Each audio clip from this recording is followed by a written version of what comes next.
ফেসিবাদ যে পথে হেঁটেছে আপনারা সেই পথে হাঁটছেন।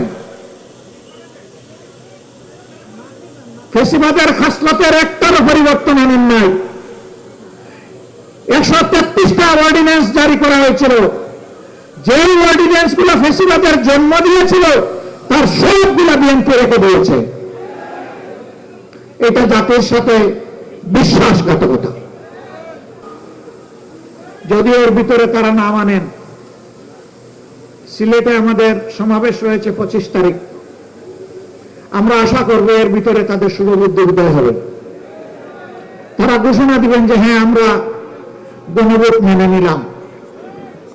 যদি মেনে না নেন তাহলে ঢাকার মহাসমাবেশের জন্য আপনারা প্রস্তুত থাকুন। 24 টান থেকে 71 টানতে হবে কেন?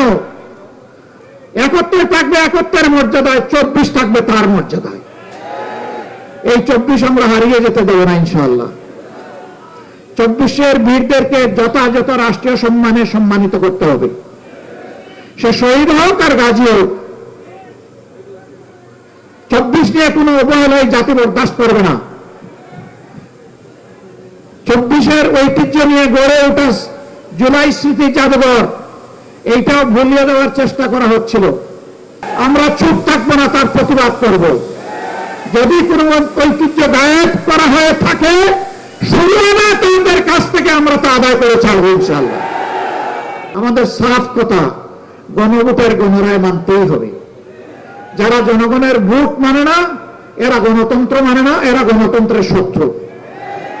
আমরা চাই না এই সরকারকে আমরা গণতন্ত্রের শত্রু বলি।